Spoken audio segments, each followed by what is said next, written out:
Hello students, अपने वाणिज्य व्यवस्था में पाठ 1 पूरा किए। आज अपने पाठ 2 के विषय में अभ्यास करेंगे। पाठ 2 अर्थात कि धंधाकीय सेवाएं भाग 1 बिजनेस सर्विस 1। वर्तमान समय में अर्थतंत्र में आनुषंगिक सेवाओं का महत्व दिन प्रतिदिन बढ़ता जा रहा है। इन सभी सहायक सेवाओं के कारण खूब अधिक प्रमाण में हमें मदद मिली है, सहायता प्राप्त हुई है।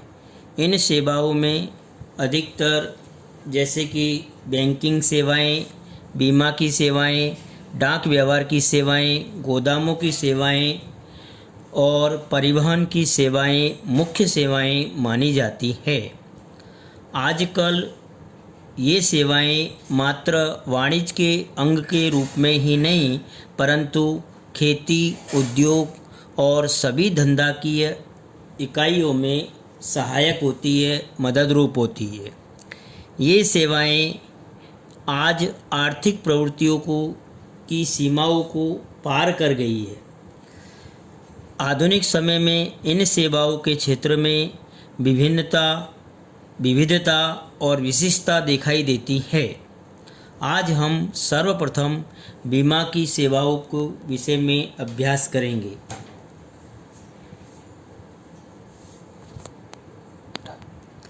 देखो बच्चों, अपने धंधा की सेवाओं में सर्वप्रथम बीमा की सेवाएं। तो बीमा किसे कहते हैं? तो बीमा यह इस प्रकार का एक लिखित करार है कि जिसमें दो पक्षकारों के बीच अनिश्चित जोखिमों से होने वाले नुकसान के सामने निश्चित प्रीमियम के बदले में जो आर्थिक नुकसान होता है, उस आर्थिक नुकसान को पूरा करने का वचन बीमा कंपनी बीमेदार को देती है। उसे हम बीमा के रूप में जानते हैं अथवा बीमा कहते हैं। बीमा यह जोखिमों को दूर नहीं करता, बल्कि जोखिमों से उत्पन्न होने वाले नुकसान की क्षतिपूर्ति और आर्थिक नुकसान की भरपाई करता है। बीमा के मुख्य 4 सिद्धांत है। बीमा यह दो पक्षकारों के बीच इस प्रकार का करार होता है। ऐसे तो बीमा मूल रूप से सामाजिकता के साथ जुड़ा हुआ होता है, परंतु धंधाकीय सेवाओं में बीमा का खूब अधिक महत्वपूर्ण स्थान माना जाता है। बीमा लेते समय बीमेदार और बीमा कंपनी दोनों के बीच सिद्धांतों का पालन किया जाता है। सर्वप्रथम संपूर्ण विश्वास का सिद्धांत। संपूर्ण विश्वास का सिद्धांत बीमा के करार का उद्देश्य लाभ को प्राप्त करना नहीं होता, परंतु क्षति की भरपाई अथवा आर्थिक नुकसान को पूरा करने का होता है। बीमा का मूलभूत विचार एक प्रकार का सामाजिकता के आधार पर होता है। इसलिए बीमा करार के पक्षकारों को परस्पर संपूर्ण विश्वास करना होता है। अनुबंध अथवा करार करते समय दोनों पक्षकारों को बीमा वस्तु से जुड़ी हुई सभी बातों की आवश्यक जानकारी देनी होती है। इसलिए बीमा लेते समय कोई भी जानकारी न पूछी गई हो तो भी बीमेदार को अथवा बीमा कंपनी को एक दूसरे पक्षकार को बतानी चाहिए। कोई भी जानकारी छुपाकर नहीं रखनी चाहिए। बीमा का करार एक प्रकार का ध्यान रखना होता है कि संपूर्ण विश्वास के साथ पालन करना होता है। जब भी बीमा के पक्षकार को पता चले कि संपूर्ण के विश्वास के सिद्धांत का पालन नहीं हुआ है अथवा विश्वास का भंग हुआ है, तो ऐसे समय पर बीमा कंपनी और बीमेदार के बीच किया गया करार रद्द बातल अथवा भंग माना जाता है और बीमा लेने वाले द्वारा भरी गई प्रीमियम की रकम वापस प्राप्त नहीं होती है। साथ ही जो क्षति हुई हो और उस क्षतिपूर्ति प्राप्त करने का अधिकार भी समाप्त हो जाता है। दूसरा सिद्धांत है क्षतिपूर्ति का सिद्धांत।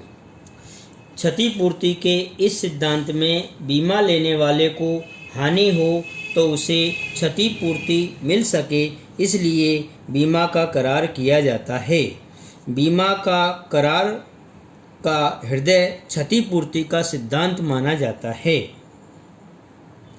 बीमा लेने वाले को नुकसान हो तो बीमा कंपनी उसकी क्षतिपूर्ति कितनी करेगी, यह निश्चित करने के लिए इस सिद्धांत का पालन किया जाता है अथवा इस सिद्धांत का उपयोग किया जाता है। बीमा लेने वाले उसको हुई क्षतिपूर्ति की प्राप्ति कर सकता है। यह लाभ प्राप्त नहीं कर सकता, परंतु नुकसान जितना भी हुआ हो उस नुकसान की रकम बीमा कंपनी के पास से प्राप्त कर सकता है। अधिक रकम प्राप्त नहीं कर सकता। जितना नुकसान हुआ हो उस नुकसान की बीमा कंपनी भरपाई करती है। जैसे कि एक व्यक्ति ने अपनी कोई भी वस्तु का 5 लाख की वस्तु का 3 लाख का बीमा लिया हो और यदि वस्तु संपूर्ण नष्ट हो जाए तो उसे अधिक से अधिक 3 लाख रुपए प्राप्त होंगे।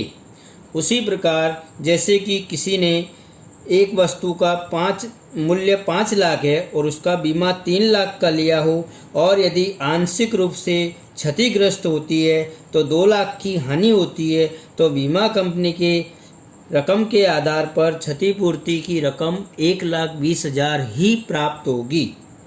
उसी प्रकार वस्तु की कीमत 5 लाख है और उसका बीमा 5 लाख का लिया हो तो संपूर्ण नुकसान हो तो कंपनी संपूर्ण नुकसान की भरपाई करेगी। इस प्रकार क्षतिपूर्ति के सिद्धांत का पालन किया जाता है। तीसरा सिद्धांत बीमा योग हित का सिद्धांत। बीमा योग हित का सिद्धांत अर्थात कि बीमा लेने वाले का बीमा वस्तु में आर्थिक हित होना चाहिए। मकान मालिक का मकान में आर्थिक हो जबकि किराएदार का न हो, ऐसा बन सकता है। अपने पुत्र की जिंदगी में उसके पिता का बीमा योग हित होता है, इसलिए पुत्र का बीमा लिया जा सकता है। इसलिए कोई भी वस्तु का या जिंदगी का बीमा लेते समय बीमा योग हित होना चाहिए। चौथा सिद्धांत अधिकार परिवर्तन का सिद्धांत। अधिकार परिवर्तन का सिद्धांत जब बीमा योग वस्तु का बीमा लिया जाता है और यदि वह वस्तु संपूर्ण रूप से नष्ट हो जाती है तो बीमा कंपनी उसकी क्षतिपूर्ति करती है। तब नष्ट हुई वस्तु की मालिकी बीमा कंपनी की हो जाती है, अर्थात कि पूरा काट माल बीमा कंपनी का हो जाता है और उस पर मूल अधिकार मालिक का नहीं रहता।